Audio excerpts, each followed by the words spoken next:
우리 다 같이 일어나셔서 하나님 말씀 받도록 하겠습니다. 사도행전 13장 1절에서 12절입니다.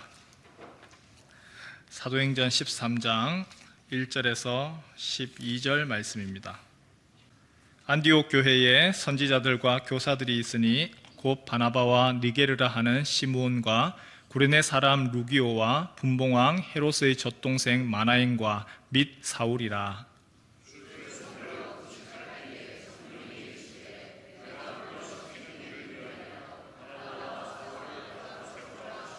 이에 금식하며 기도하고 두 사람에게 안수하여 보내니라.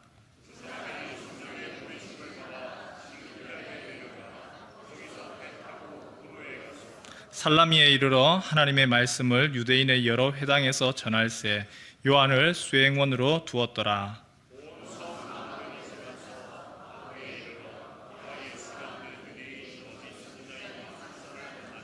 그가 총독 서기오 바울과 함께 있으니 서기오 바울은 지혜 있는 사람이라 바나바와 사울을 불러 하나님의 말씀을 듣고자 하더라.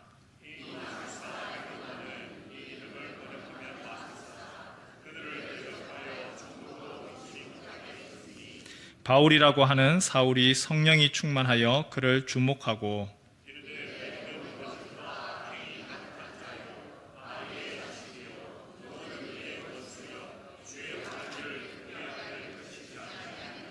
보라, 이제 주의 손이 내 위에 있으니 내가 맹인이 되어 얼마 동안 해를 보지 못하리라 하니 즉시 안개와 어둠이 그를 덮어 인도할 사람을 두루 구하는지라. 이에 총독이 그렇게 된 것을 보고 믿으며 주의 가르치심을 놀랍게 여기니라. 아멘. 지난주에 감사주일 설교를 하고 난 후에 저도 제가 설교했는 것을 봐요. 유튜브에서 어떻게 설교했는지 보다 보니까 말을 2개나 실수를 했더라고요. 1948년을 1984년이라 하기도 하고 또 말을 또 잘못하기도 하고 조금 전에도 광고하면서 스라고 돼 있는데 순간적으로 이거 에스라 얘기하고 나니 혹시 틀린 게 아닌가 싶어서 그래서 굉장히 놀랐습니다. 저희 교회에서는 제가 실수를 하고 잘못하면은 교인들이 너무 좋아하세요. 특히 오늘은 지금 이 자리에 안 보이시는데 제가 앉아서 있으면서 야, 이거 틀렸으면 우리 탁인한 권사님이 얼마나 좋아했을까 그런 생각도 해봅니다. 지난주에 설교를 하다가 감사한 것들을 여러 가지 있었는데 그 중에서 저한테 참 감사한 것 중에 하나가 휴가 중에 만난 목사님 이야기를 잠깐 말씀드렸잖아요. 그 목사님은 많은 고민을 하셨죠. 그래서 담임 목사 나갈 때에 이런 교회 했으면 좋겠습니다. 첫 번째, 두 번째, 세 번째 그렇게 생각을 하고 고민을 했는데 저 같은 경우는 전혀 그것도 아니고 그냥 가야 되는 상황, 하나님 나 어디든지 보내시면 가겠습니다 라고 해서 왔는데 그분이 그렇게 얘기하던 거하고 딱 맞았잖아요. 무슨 생각이 드느냐 하면 한 주간 참 내가 생각하는 것보다 내가 계획을 놓고 앞을 진행하는 것보다 하나님 나는 참 잘 몰라요. 내가 한 치 앞도 모르겠습니다. 특히 우리가 코로나 지나면서 더 많이 느끼지 않습니까? 계획하시겠습니까? 앞으로 3년 계획 모릅니다. 무슨 일이 벌어질지 모르겠습니다. AI라고 하는 것이 나와서 어떻게 바뀔지 모르겠습니다. 우리에게 있어서 무언가를 계획을 하고 내가 이걸 어떻게 해서 이루어내겠다, 참 교만이다 라고 하는 생각들이 많이 듭니다. 그래서 하나님 어떤 하나님이시냐? 우리 같이 한번 따라해 볼까요? 역전의 하나님. 다시 한 번 더요. 역전의 하나님. 때로는요 우리 인생 가운데서 하나님 왜 그렇게 하셨습니까? 하나님 왜 그렇게 기도하고 간구하고 부르짖고 주님 도와달라고 했는데 하나님 왜 모른 척 하셨습니까? 근데 시간이 그때는 몰랐어요. 근데 시간이 지나면서 나중에 보니까 그래 바로 또 이런 일도 또 있구나. 내 생각대로 하나님이 그때 그거 막아주시고 그때 옆으로 길을 열어주시면 더 좋았을 것 같았는데 지금 생각해 보니까 그게 전부가 아니구나. 하나님 하시는 일들을 이렇게 또 보더라는 것이죠. 우리가 지금 사도행전을 계속해서 보면서 안디옥 교회에 대해서 이야기를 합니다. 안디옥 교회 어떻게 세워졌습니까? 스데반의 순교로 시작이 되었습니다. 교회에 가장 필요로 하고 중요한 7명의 집사, 일꾼이었어요. 그런데 최고의 집사님이었잖아요.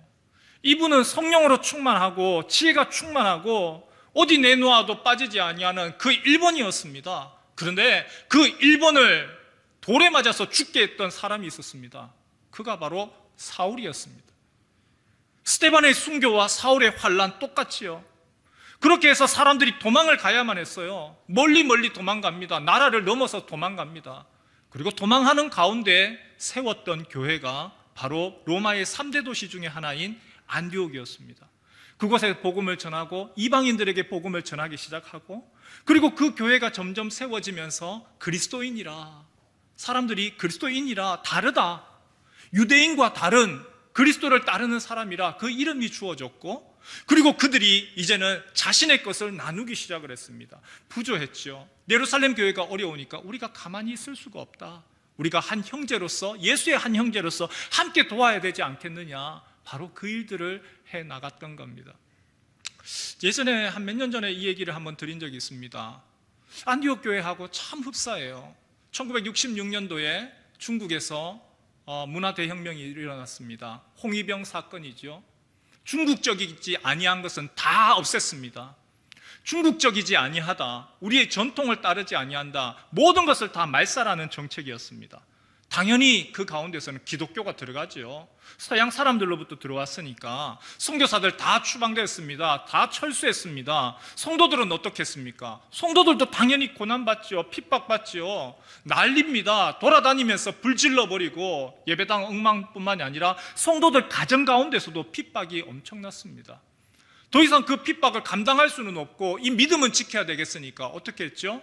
중국 근교로 다 흩어졌어요. 도망갔습니다. 중국을 국경으로 하고 있는 나라들이 많지요. 그 나라들로 신앙 지키기 위해서, 믿음 지키기 위해서 도망갔습니다. 그 중에 하나가 태국으로 도망가는 무리들이 있었어요. 태국 불교 국가입니다. 그곳에서는 전도도 못해요. 쉽지 않아요. 지금 오늘날도 아주 어려워요.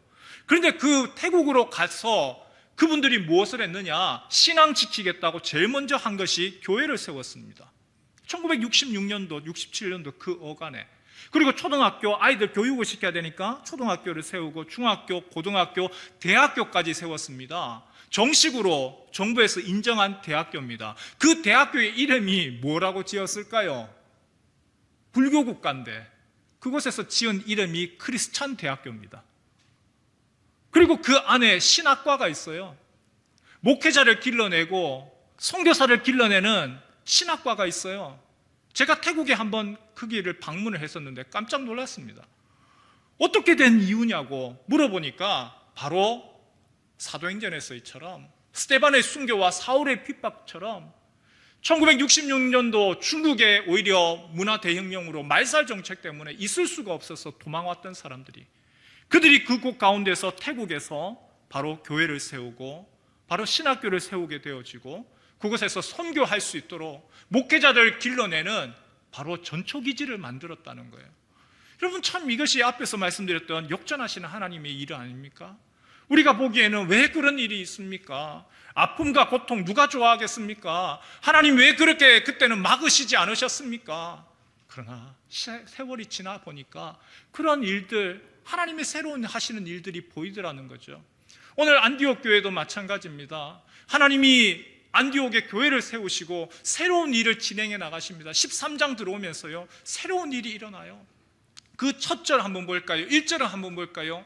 그 1절을 보면 안디옥 교회에 수고하고 섬기는 목회자들 5명이나 있어요. 같이 한번 읽겠습니다. 시작. 안디옥 교회에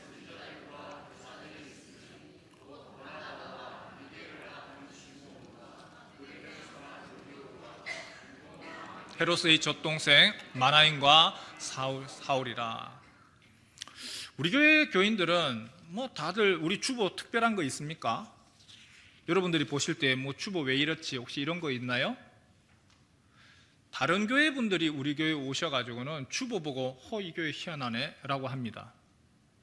왜 그러냐 하면 제일 뒷부분에 보면 섬기는 분들 목사 박현웅, 박영우 이거밖에 없어요.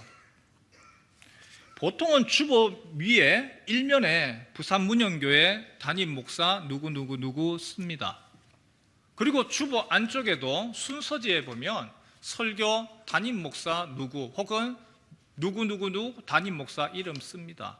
그런데 저희는 안 해요. 왜 안 하느냐? 저나 박영호 목사님이나 똑같은 하나님 앞에서의 목사로 부름받은 거예요. 대표기도 하실 때 어떻게 하시죠? 오전 예배 때에는 설교자를 위해서 장로님들이 기도하시지만 보통 오후 예배나 수요 기도회 하실 때 우리 교회만의 독특한 기도가 있습니다. 두 분 목사님들에게 성령으로 충만케 하시고 하나님이 은총 베풀어 주십시오. 너무나 자연스럽습니다. 한 번은 수요일이었는데요, 수요 기도회에 박영호 목사님이 설교였어요. 그리고 제가 그날 찬양 인도한다고 기타 들고 찬양 인도를 하는데 다른 교회 장로님들 몇 분이 저희 교회 수요일 날 참석을 하신 거예요. 그리고 보니까 설교하는 분이 담임 목사님이고 찬양 인도하는 저분 보니까 부목사님인 모양이다. 그렇게 했는데 나중에 인사를 하니까 깜짝 놀라시더라고요. 왜 이렇게 우리가 하는 거죠? 똑같아요. 교회 안에서의 질서적인 면에서는 담임 목사 혹은 위임 목사가 될 수 있고 그리고 부목사가 될 수 있어요.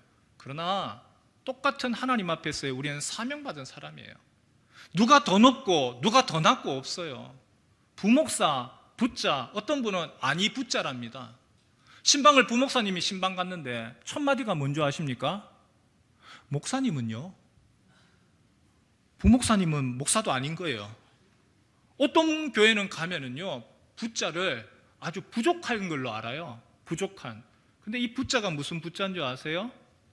으뜸이 아니라 버금이라는 뜻입니다. 버금부. 부사령관, 부사장, 그리고 부통령. 아주 높은 그런 직책이죠.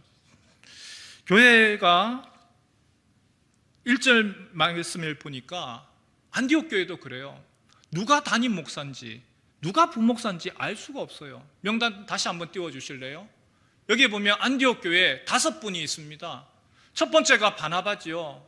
바나바라고 하는 인물 우리가 여러 번 들었습니다. 바나바 안디옥 교회에 개척하시고 어떻게 보면 설립하신 목사님이시죠. 그리고 그분은요 구브로 출신입니다. 헬라의 헬라파 유대인입니다. 두 번째는요 니게르라 하는 시몬입니다. 니게르. 여러분 영어 단어 중에서 써서는 안 되는 단어가 있습니다. 그 단어하고 되게 흡사하지 않습니까? 흑인을 지칭할 때 그 단어 썼다가는 미국 사회에서는 뒤집어집니다. 니게르. 아무래도 아프리카 북부 지역에서 온 것 같아요. 구레네 사람 르기오, 그리고 분봉왕 헤롯의 젖동생 마나엔. 독특하죠? 분봉왕입니다. 얼마 전에 베드로를 붙들어서 죽이려고 했던 사람이 바로 분봉왕 헤롯이었어요. 가장 큰 권력층입니다. 그런데 그의 젖동생이 어떤 의미인지는 정확히는 모르겠지만 집안이잖아요. 귀족입니다. 엄청난 사람. 그러나 그가 예수를 믿고 내가 주님 앞에서 내가 섬기겠습니다. 그런 사람이 지금 안디옥에서 목회자로서 지금 같이 섬기고 있어요. 그리고 마지막에 사울, 우리가 잘 알고 있는 것처럼 바리새인 중에 바리새인입니다. 가장 정통 바리새인 사울. 하나님이 5명의 사람들을 통하여서 안디옥 교회를 든든히 세워가고 계시는 거죠. 그때에 유독 바나바의 이름이 제일 먼저 나와요. 왜 그렇게 했을까? 누가의 사도행전을 기록한 누가의 독특한 기록 방식입니다. 누가는요 영향력 있는 사람을 먼저 앞에 세워요. 누가 남편이죠? 누가 아내일까요? 브리스길라와 아굴라. 누가 아내입니까? 브리스길라와 아굴라. 그때 당시에는 가부장적 사회입니다. 남자 중심입니다. 그러면은 남자 이름을 먼저 쓰죠. 그런데 브리스길라가 여자지요. 브리스길라를 여자 이름을 먼저를 쓰고 아굴라 남편의 이름을 뒤에다가 했어요. 영향력의 문제입니다. 바나바 그만큼 안디옥 교회에서는 영향력이 컸던 것이죠. 2절에 보니까 그 목회자들이 하는 일들이 소개가 되어 있습니다. 주를 섬겨 금식할 때에 주님을 섬깁니다. 주님을 섬깁니다. 영어로는 서비스죠. 하나님을 예배를 합니다. 주님 앞에 기도합니다. 어떻게 하면서 주님을 예배하고 기도했습니까? 금식하면서, 음식을 먹지 아니하면서, 음식을 곡기를 끊으면서 하나님 앞에 기도하고 간구하는 일에 목회자들이 앞장섰던 겁니다. 주님, 내 생각이 나의 존재보다 내가 하나님만을 의지합니다. 그 마음으로 금식하면서 섬겼죠. 그럴 때에 하나님께서, 그 하나님을 섬길 때에 성령께서 지시하시는 것이 있더라는 거예요. 너희는 이렇게 해라 알려주시는 길이 있더라는 거예요. 우리 2절, 3절 같이 한번 읽어볼까요? 앞에 나옵니다. 시작. 성령이 이르시되 내가 불러 시키는 일을 위하여 바나바와 사울을 따로 세우라 하시니 이에 금식하며 기도하고 두 사람에게 안수하여 보내니라. 성령께서 교회가 행할 일로 무엇을 하라고 하시죠? 내가 불러 시키는 일을 해라. 그리고 바나바와 사울을 따로 세워라. 전도의 일을 하게 해라. 선교 현장으로 보내라. 성령께서 전도와 선교의 일을 하시더라는 겁니다. 예수님께서 십자가에서 죽으신 후에 부활하셨죠. 부활하신 예수님이 제자들에게 주신 명령이 있습니다. 마태복음 28장 대위임령이라고 하죠. 아주 중요한 말씀이죠. 뭐라고 하셨죠? 우리 같이 한번 읽겠습니다. 시작. 하늘과 땅의 모든 권세를 내게 주셨으니 그러므로 너희는 가서 모든 민족을 제자로 삼아 아버지와 아들과 성령의 이름으로 세례를 베풀고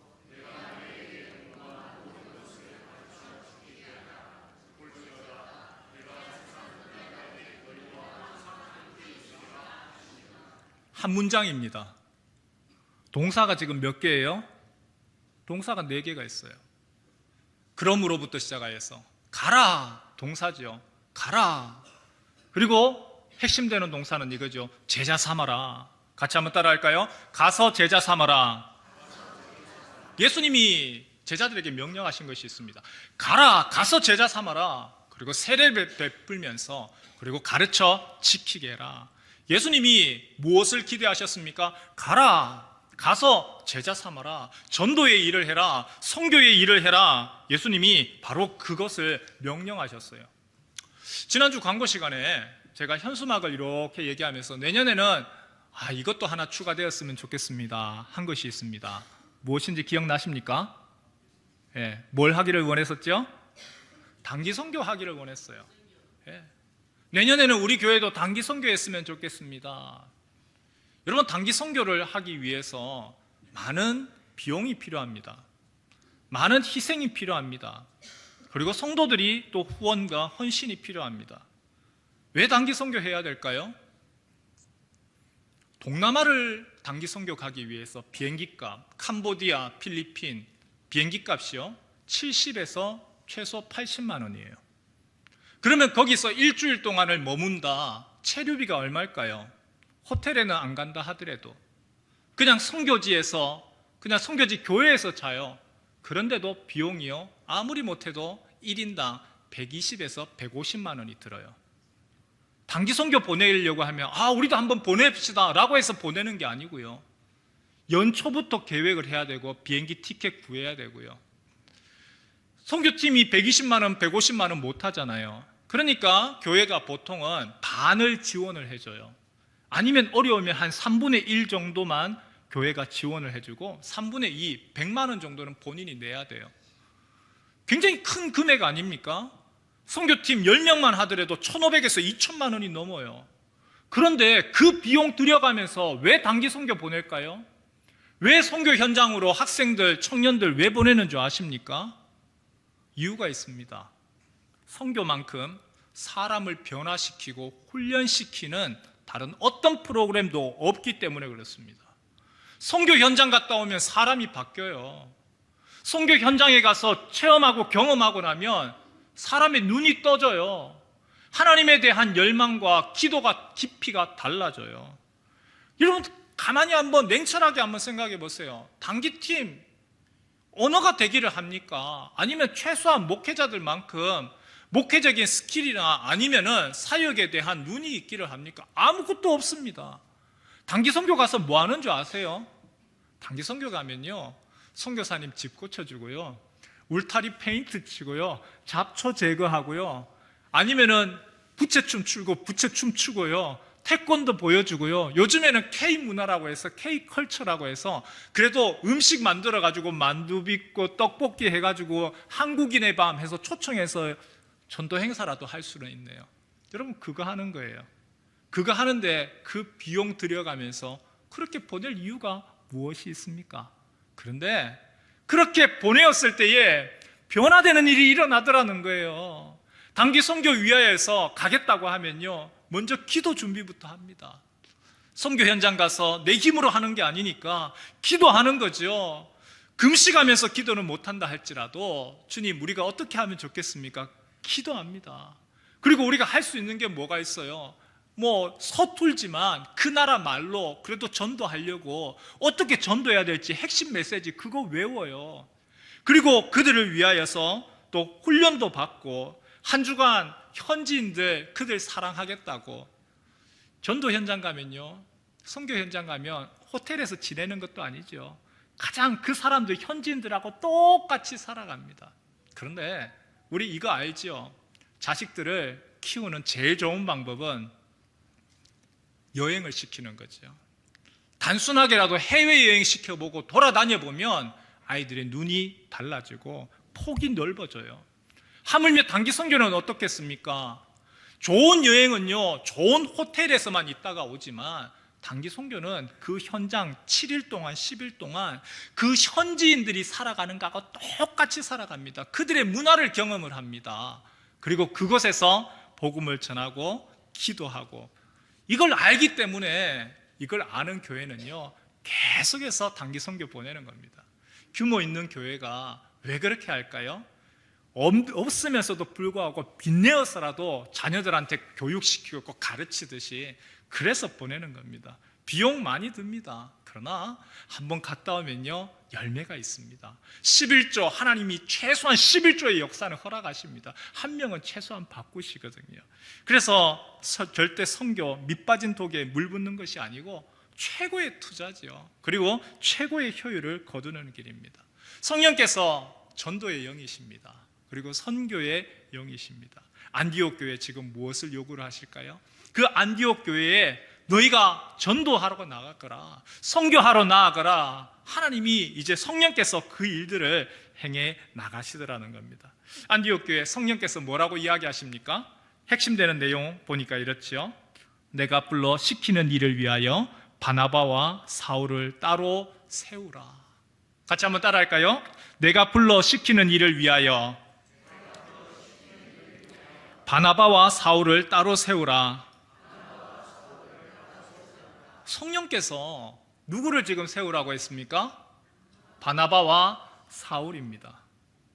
안디옥 교회에 목회자가 몇 명이 있었죠? 총 5명이었습니다. 그 5명 중에 많고 많은 목회자들 중에서 니게르도 아니에요. 그리고 루기오도 아니에요. 마나엔도 아니에요. 제일 필요로 한 바나바와 사울입니다. 하나님은요, 가장 중요한 것을 기대하십니다. 하나님은 가장 귀한 것을 바치기를 원하십니다. 안디옥 교회가 성령께서 이야기하시는 것을 듣고 난 후에 얼마나 고민됐겠습니까? 그들이 함께 금식하면서 그리고 기도하고 그 2사람을 보내기로 작정했습니다. 바나바, 안디옥 교회의 담임 목사예요. 사울 어떤 사람이죠? 그 교회에 부흥을 가지고 왔던 아주 중요한 사람입니다. 그런데 하나님은 바로 그런 사람을 나한테 바쳐라, 그리고 선교 현장으로 보내라. 이유가 있습니다. 무엇이냐면 준비된 사람, 훈련된 사람, 이미 부흥을 경험해 보았고 이 사람들을 보내더라도 믿고 맡길 수 있는 사람, 하나님이 바로 그런 사람들을, 가장 귀한 사람들을 보내라. 그런데 여러분, 교회 입장에서는 어땠을까요? 교회 입장에서는 당황스럽죠. 아니, 다른 사람은 몰라도 바나바, 사울, 이 사람은 안 됩니다. 우리 부서에 이 사람은 안 돼요. 이 사람만큼은 없으면 안 됩니다. 근데 하나님 뭐라고 얘기하시죠? 성령께서는 아니다, 가장 귀한 사람 보내라. 가장 중요한 사람 보내라. 같이 한번 따라할까요? 가장 귀한 자를 보내라. 하나님의 방식이잖아요. 여러분 구약 성경을 한번 보시죠. 하나님께 예물을 바칩니다. 하나님 앞에 예물 드릴 때에 흠 있는 거 가지고 오면 됩니까? 절대 안 돼요. 흠 있는 거 아니에요. 쓰던 거 가지고 오면 됩니까? 아, 이거 쓸만한데요? 가지고 오면 되나요? 그거 안 돼요. 흠 없고 가장 좋은 거 주님 앞에 드릴 때 그거 드려라. 엘리야가 가뭄으로 인하여서 사렙다 과부의 집에 갑니다. 먹을 것이 없어요. 기름 조금, 밀가루 얼마밖에 없습니다. 이제 그거 부쳐 먹고 우리 이제 죽었다라고 하려고 하는데 엘리야가 그 집에 가서 그 과부에게 요구하는 것이 있습니다. 나를 위하여서 먼저 그렇게 바치고 그리고 너희가 나 먹어라. 여러분 성경이니까 우리가 아멘 하지만 가만히 한번 생각해 보십시오. 넉넉한 집도 아닙니다. 찢어지게 가난한 집입니다. 먹을 것이 넉넉한 것도 아닙니다. 최소한 11분 있는 것도 아니에요. 얼마 없는 거 그걸 바쳐라. 그런데 하나님은 그렇게 바칠 때에 그 사렙다 과부에게 어떻게 하시죠? 예, 내가 그렇게 하겠습니다 라고 할 때 하나님이 책임져 주십니다. 비가 올 때까지 양식이 끊어지지 아니하도록 하나님이 채워주십니다. 여러분 오늘 우리 살아가는 것에 있어 가장 충돌나는 지점이 바로 이 지점인 것 같아요. 나는 하나님은 가장 귀한 것을 기대하시고 그 귀한 것을 사실은 물질이 아니고 너의 마음을 드리기를 원하고 하나님 앞에서 우리의 모든 것을 기대하시는데 우리는 그게 아까워요. 하나님 1번 말고 2번은 안 되겠습니까? 내가 다른 것은 다 할 수 있는데 헌금 다른 건 할 수 있습니다. 하지만 11조 이거는 내가 못하겠습니다. 여러분 기억하셨으면 좋겠어요. 하나님은 1번을 원하십니다. 하나님은 물질이 문제가 아니고 그 마음을 원하십니다. 너에게 있어서 네 하나님이 1번이냐 아니면 2번이냐 질문하세요. 하나님, 내가 하나님이 1번입니다. 안디옥 교회도 당황했을 겁니다. 그러나 하나님, 주님께서 우리에게 그것을 요구를 하시면 내가 순종하겠습니다. 안디옥 교회 교인들이 순종했어요. 이유가 뭐죠? 우리가 바나바라고 하는 탁월한 리더십을 의지한 것이 아닙니다.